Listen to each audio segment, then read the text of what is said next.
Good afternoon, everybody. What's up, Chicago? How are you?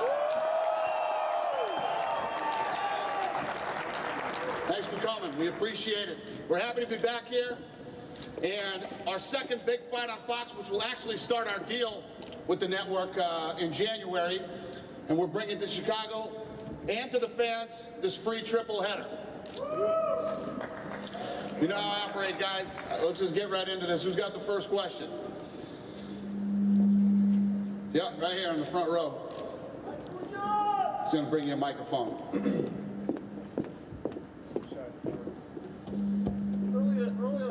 Mike Finch, MMARecap.com. Earlier this morning, it came out that George St-Pierre might be out for 10 months with a torn ACL, and that it'll actually be Diaz and Contention. Can you talk about that? If that's no, I want to talk about this fight. Let's talk about this fight. Yeah, George St-Pierre's out. That sucks. I want to talk about this fight. I have one more question. You chose 4 wrestlers to headline the Fox card. Was there a reason for that? No, we chose guys. The way that this fight goes, all these guys are in title contention right now. All these guys up here on the dais are in title contention, and the way that Munoz and Chael Sonnen work out, the winner of that fight fights Anderson Silva, and Demian, Maia, and Bisping, the winner of that fight would then fight the winner of the fight between either Munoz and Sonnen against Silva. That was confusing. You understand what I'm saying? You know what I meant, right? And then obviously Rashad Evans and Davis, the winner of this fight, would fight the winner of Machida and Bones Jones. Right here, second row. Oh no, never mind. The mic's over here. I apologize. Michael David Smith, MayFighting.com. For both Mark and Chael, you've both talked about wrestling each other in college. I think, Mark, you said there were maybe some dirty tactics that Chael employed, and I'm wondering if each of you can tell us if that's an accurate representation. And also, can you just talk about how you think the wrestling or MMA matches up for the two of you when you meet in the octagon? I talked about when we wrestled Chael. In the heat of the battle, he, got a knee bar and cranked on it a little bit, and it happens. You get things, tweaked on and everything, and that's what happens sometimes, and the ref is there to actually stop it. So, it's water underneath the bridge now, and Chael he's fought for a long time. He's a great fighter, and it's going to be an honor to fight him. He's got awesome MMA wrestling. And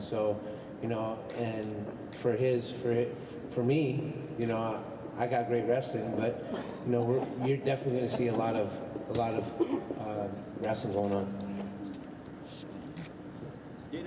Dana, tell us about coming back here to Chicago. Hold on, Chael's got to finish that question. Yeah, well, Mark's explanation of heat of the moment, I appreciate that, but I can assure you it was a calculated and premeditated event, and I offer no apology. And secondly, I don't even remember college. I'm driving around in a car with no insurance, a pocket with no money, and the biggest thing on my mind is which kid should I sit next to on exam day. So as far as a wrestling match goes, that's the fourth thing on my mind. I assure you, on January 28th, I will be ready. It will be one more in the win column, one more above the mantle, and one more for the bad guy. It's been about 3 years since you guys came here to Chicago. It's been about 3 years since you guys came here to Chicago. Tell us about coming back here, and tell us about adding the fight between Michael Bisping and Demian Maia before the tough finale. Was that on your mind potentially to match one of those guys up against Demian Maia if they got out healthy? Yeah, no, this thing was always supposed to be a triple header, and we've been having this horrible string of bad luck with injuries, and we put together 2 different fights that couldn't happen. So we said maybe things will go our way on Saturday if Bisping, with the winner of Bisping and Mayhem. Bisping pulled it off easily with no injuries and jumped at the opportunity to take the fight on Fox. Dana, sorry. The mic situation is not good here today. I'm loud. I'll be loud. Maggie Hendricks with Yahoo Sports. One of the nice things with the Fox deal is that there are so many different stations that can be used. but a lot of people are finding that fuel is not very widely distributed. In fact, Comcast doesn't distribute it. Yep. So what kind of things is the UFC doing to make sure that it can be more widely distributed? Okay, she said that the great thing about this Fox deal is that they have so many different platforms, meaning networks, that they can distribute UFC on. But fuel isn't very heavily distributed, does it? It's not in as many homes as most of the big networks. Well, I think that was part of Fox's strategy in signing the UFC. Since they found out that the UFC is coming to Fox and fuel is going to be a huge destination, basically you can't be a UFC fan and not have fuel. We're going to have so many live fights and content that MMA fans are going to want. They've already gone up 11%. They're at 38 million homes now. And believe me when I tell you, in the next 6 months, it's just going to get bigger and bigger. The distribution is going to happen for fuel. It's going to be there. So all the people who are UFC fans and are complaining about not having fuel, that it's not available in their area, it will be very soon. And is there anything that fans can or should do to try to get it more widely distributed? Yeah, I mean, I think it's already happening. The announcements that we've made have people basically bitching at their cable companies right now, saying I don't have fuel. Like I said, it's already gone up 11%. That's a huge jump. But since we announced the deal in early September, and they've already gone up 11%. Hi, Matthew C. Scar with CageFanatic.com. This question is for Chael Sonnen. Chael, you have a difficult fight coming up against Mark Munoz. If you were to win that fight, would you still grant Anderson Silva a rematch?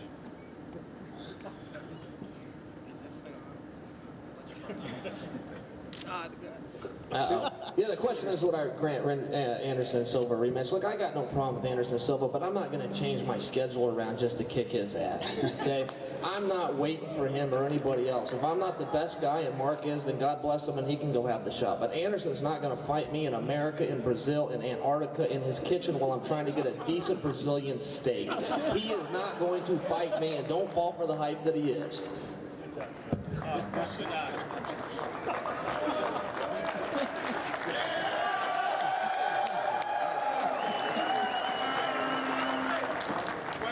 Question for Mark Munoz. Mark, you've trained with Anderson Silva in the past. Should you beat Chael Sonnen, would you be willing to fight Anderson? Come on, seriously? These mics? Hello? Check, check, check. Check. All right. Yes, I have trained with Anderson, and hey, he's got the belt. You know, I'm fighting Chael, and we're friends. You know, in order to get to the belt, I got to fight Chael. And that's how it is. I mean, I'm not going to make it more than what it is. It's a competition. You know, it's nothing personal. It's business. And I want to become a world champ. Dana, over here, Matt with Chicago's MMA. Chicago's own Shoney Carter is in the house. I see him. And how could you miss him? Exactly. He's expressed a desire to fight on this card in front of his home fans, just a one-time shot, and we're wondering what do you think about that, if that's a possibility. I think he needs to call Joe Silva. He needs to have that conversation with Joe. Good luck, Shoney.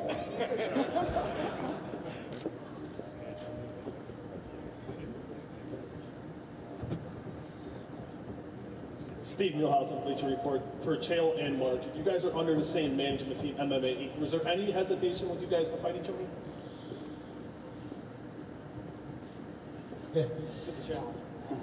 Yeah, you know, I mean, we talked about it, and you know, it was difficult, but it is what it is. You know, we're gonna fight each other, and we're gonna put on a great show, and that's all it is. That's the bottom line.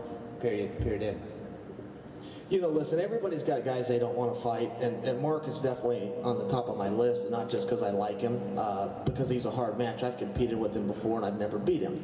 But look, we have to do this, and on top of that, Mark and I agreed to fight to set an example for the rest of the guys. This is just competition. You know, basketball players don't not play each other because they're friends or they practice together or any other excuse that guys have for saying no. The answer is yes, and we will compete, and we will shake hands, and we will live with the result. And a question for Michael. Michael, welcome to Chicago. Did you get that pizza last night, or what did you drink last night? Thank you. Yeah, it's a pleasure to be here. No, I didn't get any pizza. Proud to be part of this event. Obviously, Saturday night went my way. Demian Maia's a tough fight. Thanks to Dana and the UFC for giving me this opportunity. Really excited to be on the card and really excited to fight again and fight the winner of one of these guys up here. Michael, you seem to compete better over here in the front. You seem to compete better against guys that you don't like. You seem to have a dislike for Jason Miller. Some of the guys that you haven't taken a liking to, you've done extremely well against. Tell us about Demian Maia, your initial thoughts about fighting him. Do you feel that you really compete better against guys that you have a dislike for?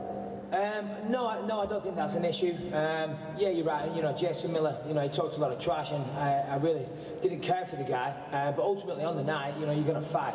Whether or not that guy's said a few things about you, it doesn't really matter, you know. I'm assuming with Demian being a classy guy, you know, there's not going to be too much trash talk going into this fight.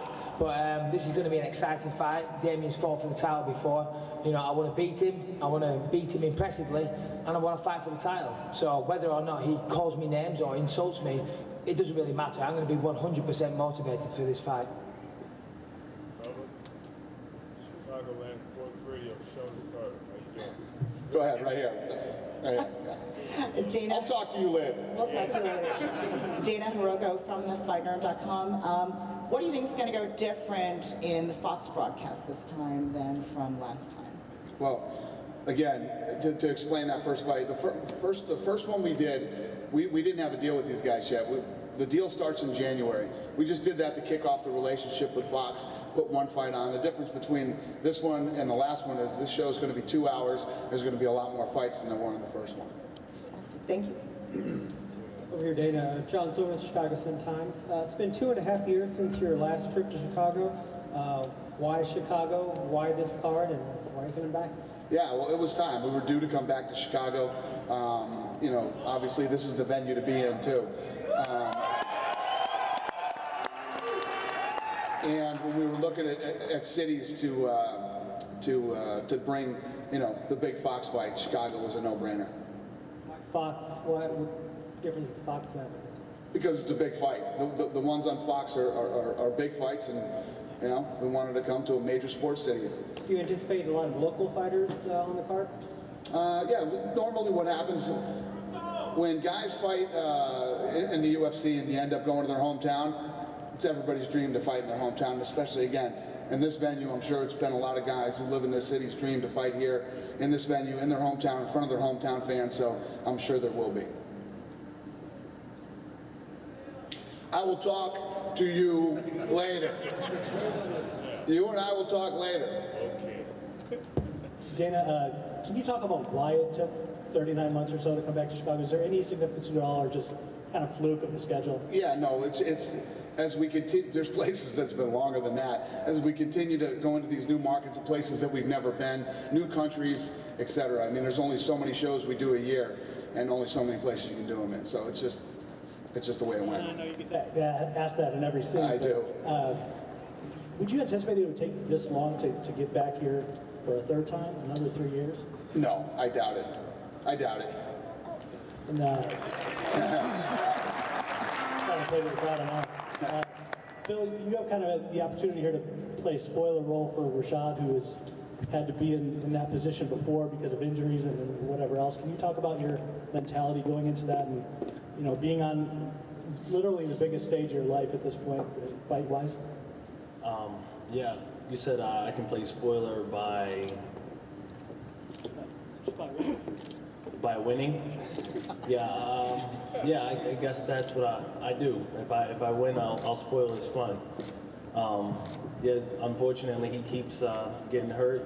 Once he's up for that title shot, and yeah, it's my turn to spoil his fun, and that's what I'm going to do. All right, gentlemen, there's a whole lot of wrestling credentials up at this podium, and I'm wondering who's the best wrestler? Who can say they're the best? Go answer it. I know you want to. Maia. There's only one way to find out.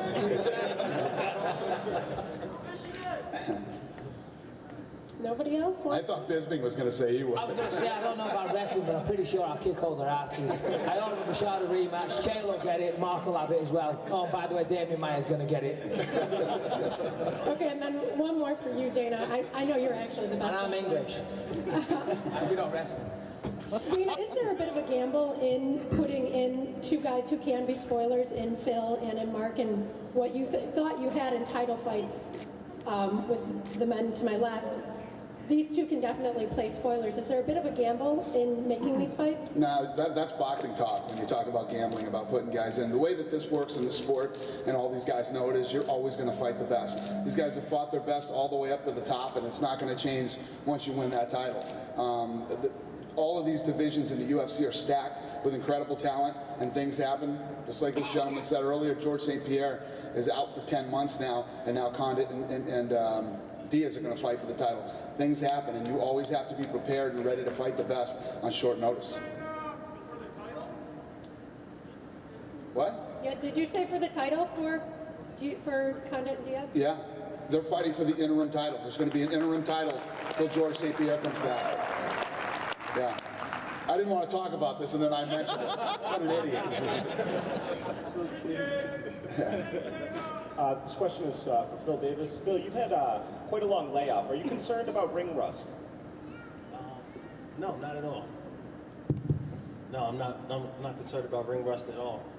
I was off and I was training as much as I can on a bum knee, and once I got able to do everything on my knee, I've been training pretty hard, and I don't think ring rust will be a factor at all. Can you talk to us about training at Alliance MMA with Dominic Cruz? Absolutely. I think it's Gym of the Year. Fans thought differently, but maybe next year they'll agree with me, but neither here nor there. Dominic Cruz is a great teammate. I have a bunch of other great teammates, Travis Brown, Brandon Vera, Joy Beltran, and also Dominic Cruz, who's a great teammate and part team leader. Quick question for Rashad Evans. Rashad, Phil Davis is a different fighter than you've ever faced before. What sort of threats do you see him posing to you? Well, he's a fighter that has some strengths that I have as far as wrestling. But when you go into a fight, you really never know truly until you get in there. And what I perceive as threats to be right now is probably not what they're going to be once I get inside the cage. But just a quick assessment from the outside, I think he has he's pretty explosive. He has good wrestling, and he goes for it. So I just got to be willing to go in there and be ready to compete and go hard. Dana, Lawrence Holmes from The Score here in Chicago and NBC5. What's the partnership like with Fox, and how much creative control does UFC have over its broadcast? Yeah, it's been a great relationship so far, from Big Fox to FX to Fuel. They're all run by different guys, and we've got a great relationship with everybody. We're excited. I'm sure you saw the press release we put out yesterday. We ended the season over at Spike strong as can be. We pulled 2.5 million viewers in the last episode, and going over to FX. First of all, one of the things that I always say about the guys on FX, I don't care if you don't watch anything on FX, you know what's on their channel. They're such great marketers.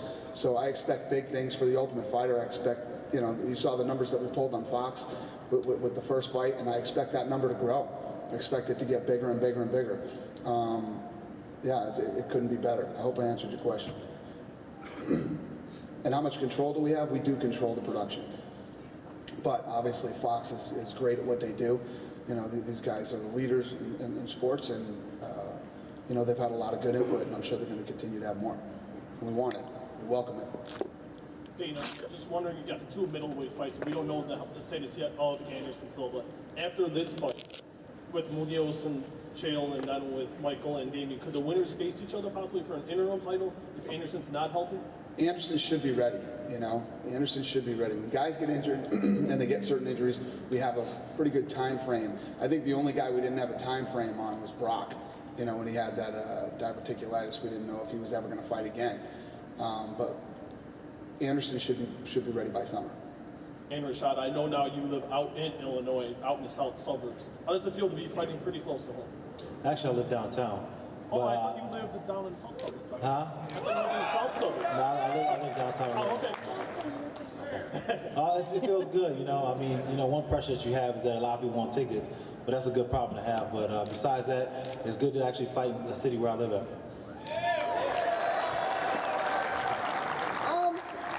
Hold on.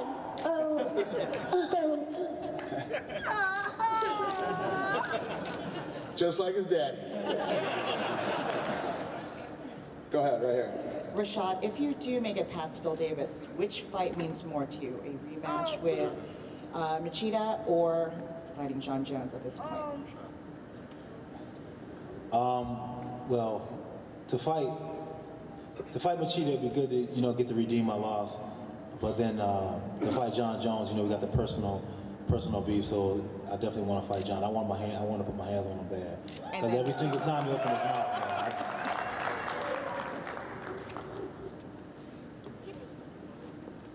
Mike Finch with MMARecap.com. Question for Chael. Chael, Dan Henderson recently tweeted all the injuries that keep Anderson from a rematch with me and Chael will heal real fast if they offer Bisping to him. Do you agree with Dan Henderson that Anderson's injuries are fabricated? Well, I don't believe Anderson's hurt. I know he says he's hurt, and then he did a training camp with Vandalay that got caught on tape. He just got done with working out with Machida that got caught on tape. But I really don't care about Anderson Silva. You know, I truly don't. A guy with how hard is it going to be to become world champion beating up math teachers? You know, I don't understand it. Give Anderson Silva my schedule and see how well he does. So, does that answer your question? Yeah, I think he's ducking me. I think he's ducking Dan Henderson. I don't know that he'd be eager to fight Bisping. You'll have to talk to Dan about that comment. But no, I don't think he's hurt. Mike, do you want to respond to that? Well, he's just another person that had his shot, weren't he? I seem to remember him getting tapped out just like Chael did. So both of these guys have a problem with submission defense.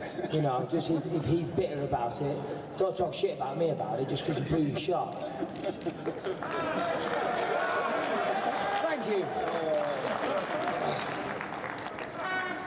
I have a question for Dana White and Rashad. Dana, you schedule the Fox, the big show on free TV at the same time as like a Pacquiao fight. They cost people $59.95. So they have that, what do I do, what do I do? And then you give them an offer like this. Are you scheduling things like that as a direct attempt to steal more buyers, like a direct attempt to attack boxing, really? And then the second question would be, Rashad, we all know you want to fight John Jones, and people have to fight friends and all that. But what's harder is you have moved from places you've trained for years and developed relationships and moved. Is it hard as a fighter to uproot from basically a family and then go elsewhere and you miss what are basically brothers and friends and more than just fighting partners, but trainers and such? Yeah, the answer to that question is no. I don't ever attack boxing. What you have to understand is when you look at your schedule for the year and how many fights that we do throughout the year, there's things that you're bumping into and things you're trying to avoid. Big college football games, big college basketball games, NFL. I mean, the list goes on and on. You're going to run into somebody. And there are dates out there that are considered good fight dates. Always have been since, you know, the 80s or whatever it is. And the days that we land on, what you don't ever see us do is go head-to-head on pay-per-view. Like, oh, Pacquiao's fighting tonight. Well, we don't care. We're going the same night. We go on, we take some of our free fights, we put them on. We actually think it's better for everybody, and it's been proven. On nights that we stay home, on nights that we do the free fights on free TV, and there's a boxing pay-per-view, more fight fans are going to stay home that night. The times don't cross either.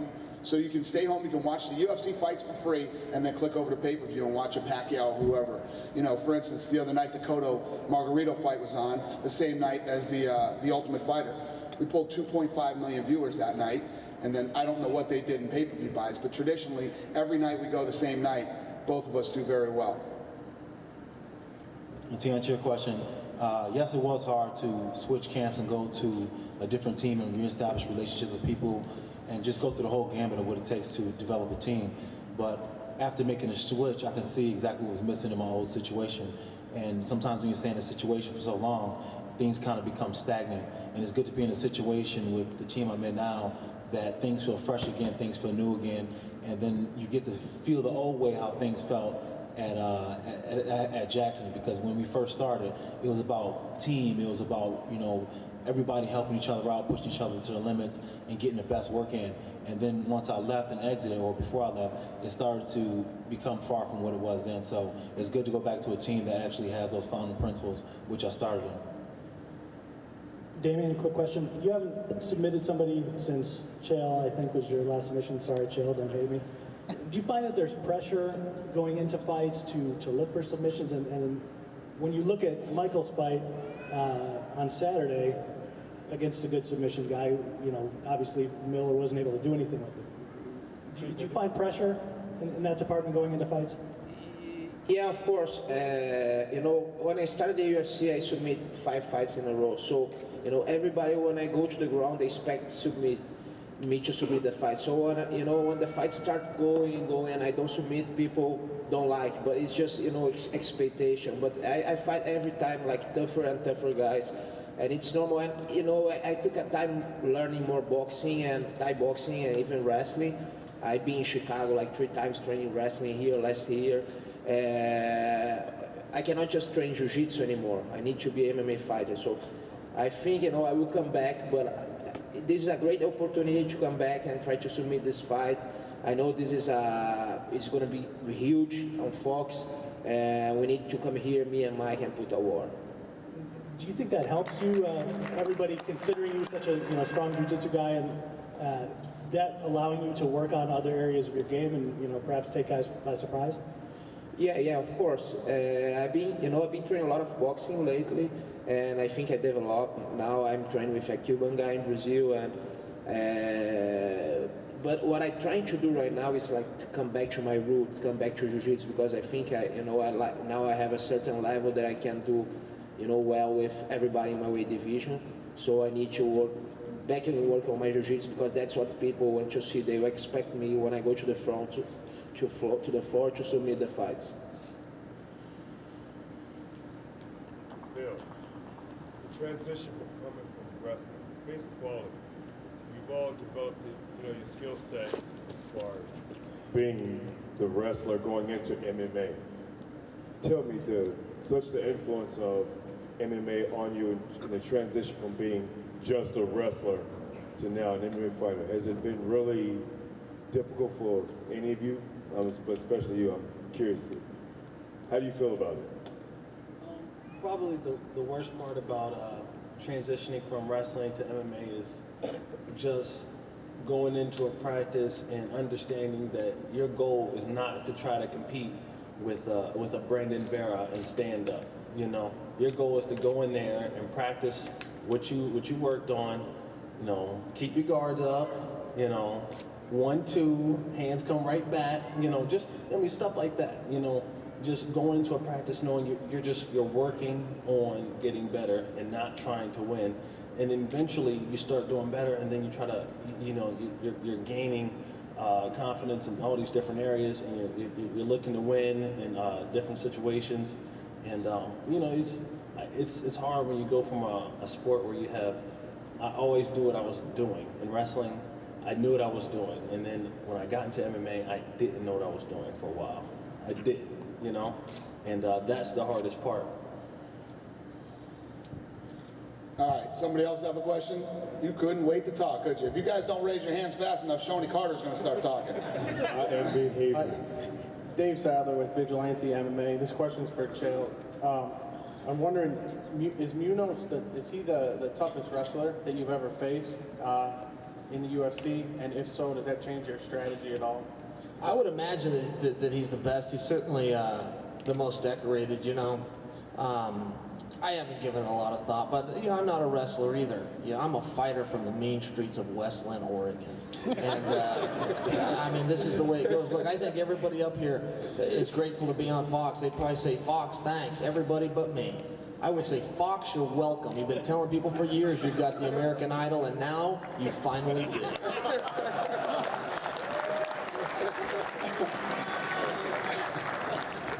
Yes, sir. Peter, Fight News. First answer, they did 600,000, Margarita versus Cotto, the same night. 6,000 pay-per-views, 600,000 pay-per-views. Margarita versus Cotto. Oh, it did? Yes. 600? 600,000 around. And now the question: are you changing a little bit our business model, going from pay-per-view to Fox, marketing-wise, like NBA and the major leagues are going, or just a supplemental way? Yeah, no, what we're doing is, now that we have this deal with Fox, I think what happens is we're going to expand our fan base. You know, this sport's been growing very quickly over the last 10 years, and the reality is once you become introduced to the sport, you become addicted to it. It's a very addictive sport. And now, you know, the television deal that we had before, we were very limited in our reach. Now, you know, some of these major sports cities like Boston, New York, Chicago, Philadelphia, and the list goes on and on. These are states states and cities that Fox nails that we didn't in the past 10 years. And when you think about just this weekend, this fight will be promoted in the Chicago Bears game on Fox, and you know, a lot of these big markets that have never been exposed to the UFC. So our game plan over the next 7 years is to grow the fan base of the UFC. The day before the great fight is Chicago Bulls versus Milwaukee Bucks, so I'm sure the guys will be in United Center. Hopefully they will be. Say that again? Yeah, the day before the 28th, there's a Milwaukee versus Chicago Bulls right here at the United Center. Oh, the Bulls are playing the day before? Yes. Yeah. It's good. Basketball's back. And yeah, we're excited to be playing here. Like I said, this is it's a legendary arena here in Chicago, and we're happy to be here. Thank you. Thank you. You know, UFC 90 was at the Allstate Arena, and was there any thought of going back there for this card? Was it always the focus on the United Center here? Yeah, we'd never been here before. We wanted to come to the United Center. Just because of the downtown area, just get more. Do you think it's going to be more of a draw compared to UFC 90 in terms of the fans coming in? I hope so. Better be. Yes.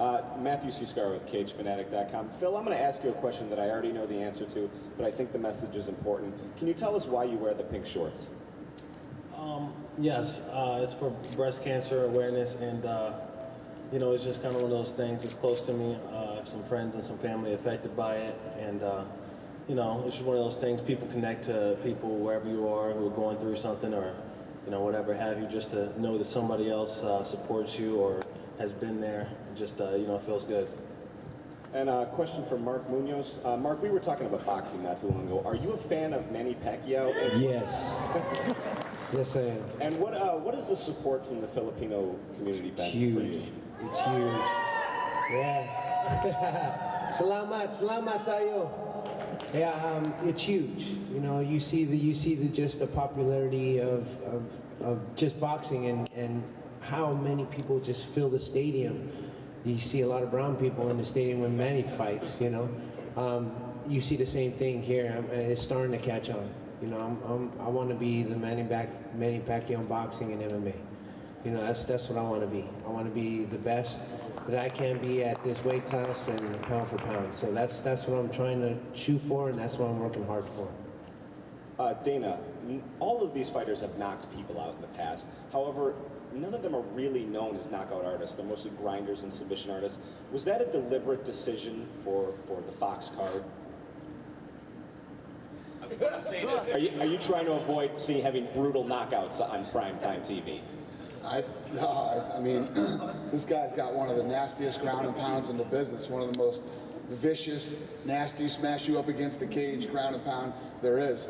This guy comes out, he's had probably one of the most vicious knockout highlights I've ever seen when he kicked Sean Salmon in the face. I don't think you can see anything more vicious than that. His style also is I mean, anything can happen on any given night with anybody. I mean, I can't look at a fight, you know, two fighters and say, well, let's put this one on, this won't happen, or that won't happen. The thing that makes the sport so exciting is it's completely unpredictable. We got over our hump with the first Fox fight. We went out there, the presentation was perfect, it came off great, quick knockout, which people are used to, and more importantly, no complaints. So it is what it is. The sport is on Fox, and it's going to be for 7 years, and there are going to be knockouts, and there are going to be submissions, there's going to be some nasty ground and pound. It is what it is. Thanks, Dana.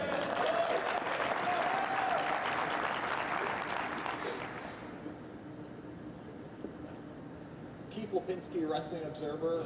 It was announced today that Spike TV was going to have a marathon UFC showing the same night as the Fox event. That's weird. What are your thoughts? Again, it is, the funniest thing about that, and I say it all the time, is we didn't make the decision to not be on Spike. Somebody high up in the Viacom, like I said, somebody high up in Viacom let the biggest sports franchise in the last 50 years go.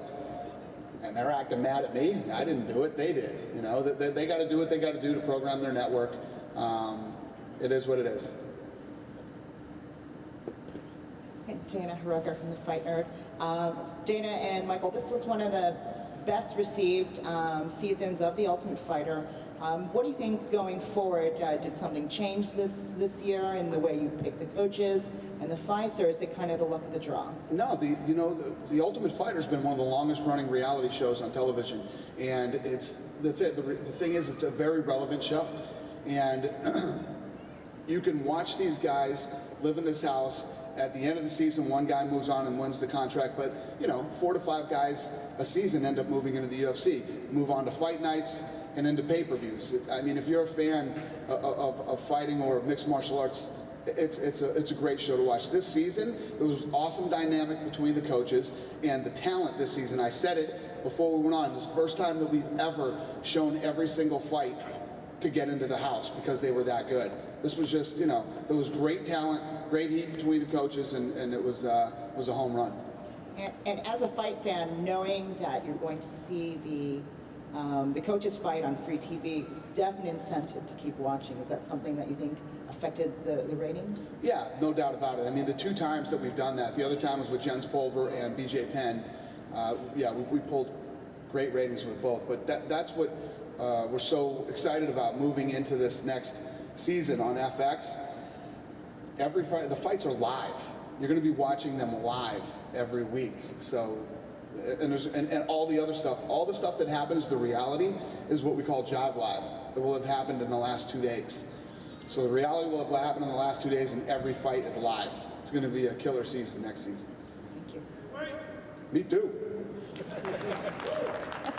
Victoria Blahova, Russian Chicago Magazine. And then a question to you. You've been in the sports for so many years.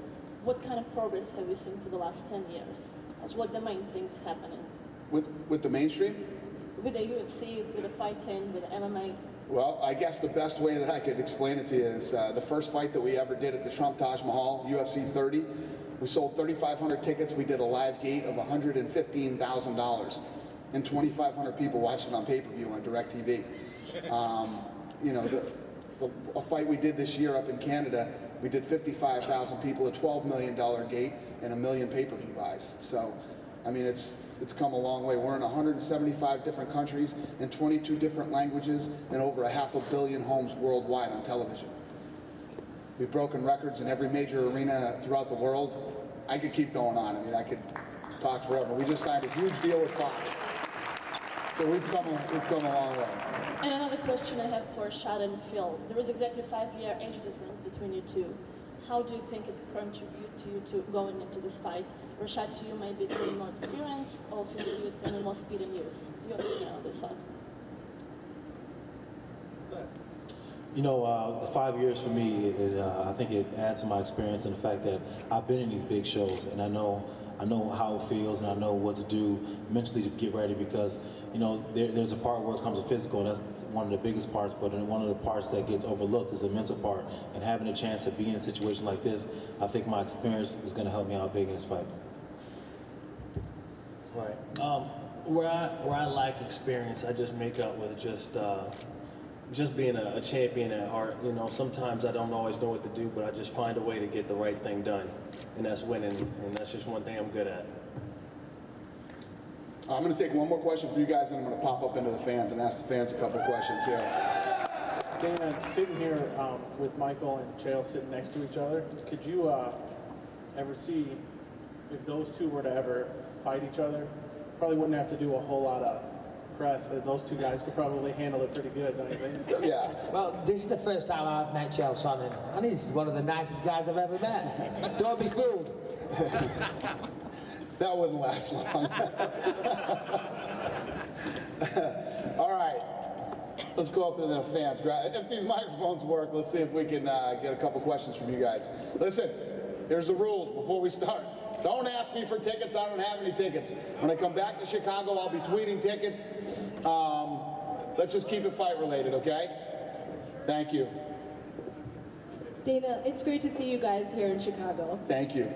Damian, this question is for you. Because Michael Bisping just came off a fight, do you think you have a greater advantage in this match? No, I don't think so. I think, you know, it's good sometimes to be, you know, fight after fight, because you keep a good rhythm. So I don't think, you know, if he knows how to use that, it's going to be a good advantage for him.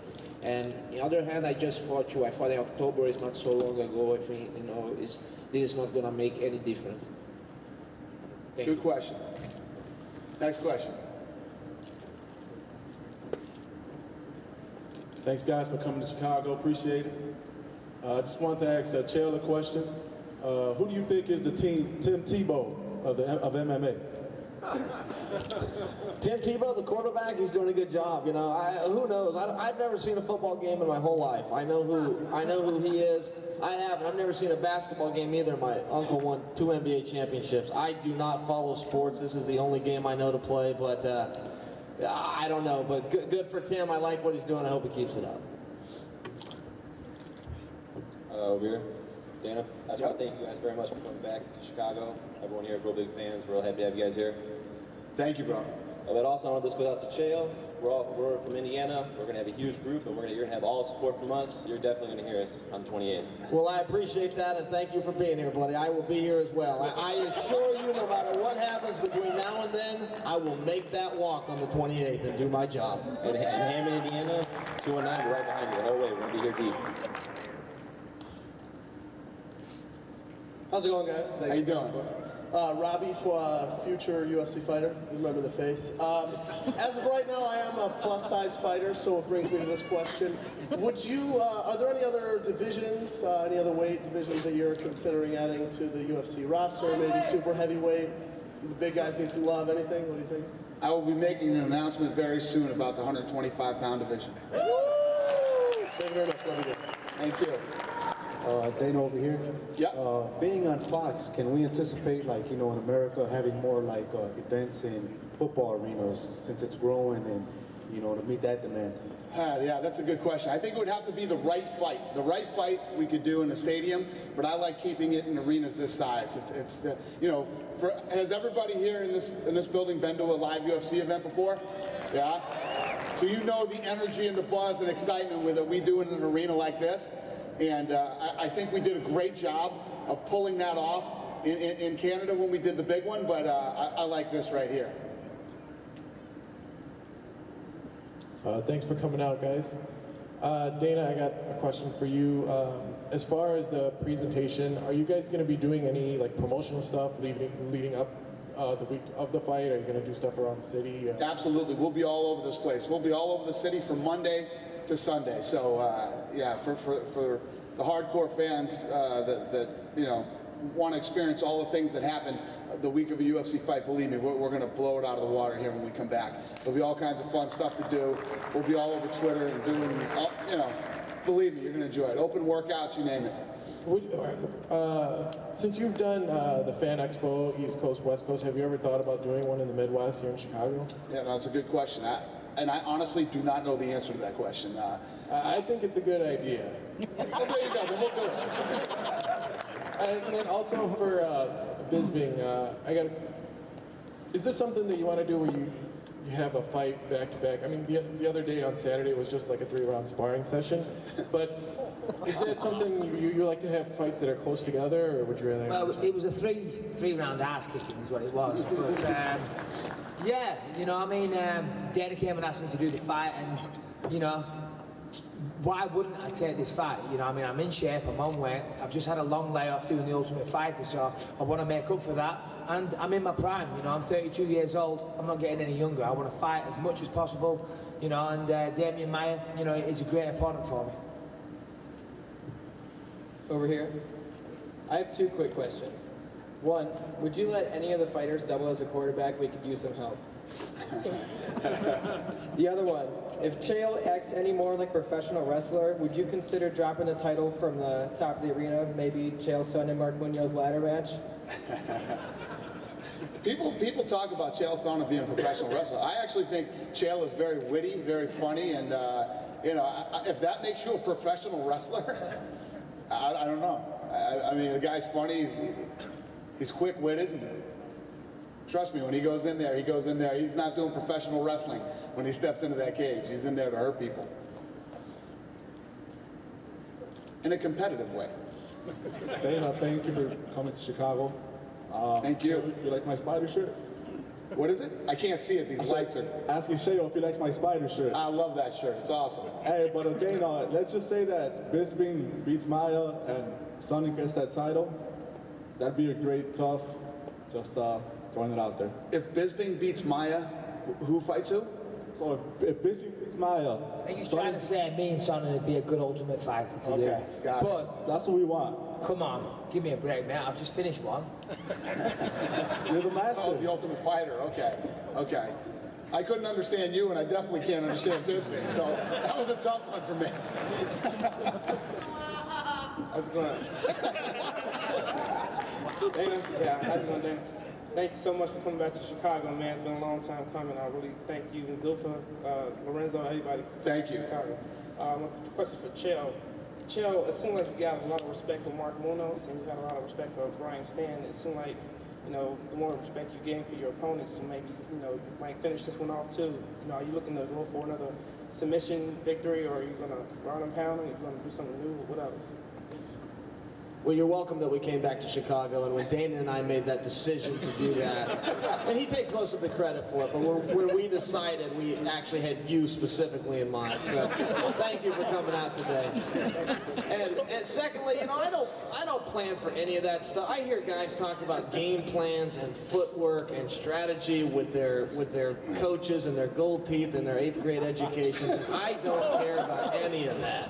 I am, you know, Mark Munoz is going to find out, and I do like him, but never piss off a gangster. Second one is, I want to know if you ever thought about going off to be a politician. You know, I know Joe Rogan said he'll vote for you, and if you ever go for mayor or anything, if you ever go for a politician, maybe you can be the president, I'll vote for you. But, you know, I appreciate that, and I actually held public office, and I left the only way a person should, in handcuffs.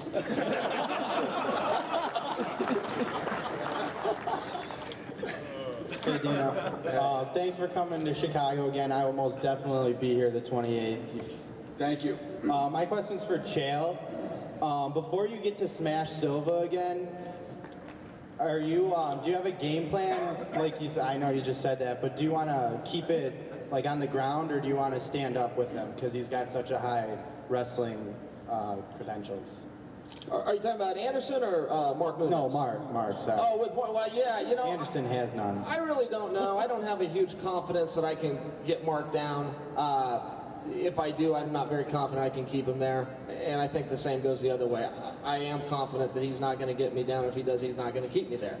So it's going to be a little bit of a different fight. But I've been in this spot before. I've had guys where I can't get them down, and we had to go about it the old-fashioned way. So, you know, we'll see, but I'm not planning for it. I know it's a hard fight. I've felt this guy before. I've competed with him before. He's a tough guy. All right, we're going to take 2 more questions from you guys. I know you guys stand on line. I apologize. All right, I'm over here. Yep. Rashad, we've seen in the past, you've seen the 2 versions of Rashad Evans. We've seen the hardcore wrestler and the ground and pound Rashad Evans, and then we've seen the highlight reel knockout Rashad Evans. Which version do you think you're going to bring to this fight? Neither. All right. Feels like that knockout was Spanish. They're so quiet and mousy. But you know, whatever one shows up, I prefer to, you know, bring out the knockout one because Phil, he needs to get knocked out. Glad you mentioned that, because one of your buddies, John Jones, said you don't have much of a chin. Well, we got to see. You got to find out for yourself, right? I was already thinking that. Hey, but I bet you won't be able to put your hands on me though. Oh, I bet you be the first one to take a shot. I guarantee you be the first one to take a shot. We'll see. Guarantee. I guarantee you're gonna be the first one to take a shot. Well, I gotta get a because I'm gonna put those hands on you worse than that dude did with other kids at Penn State.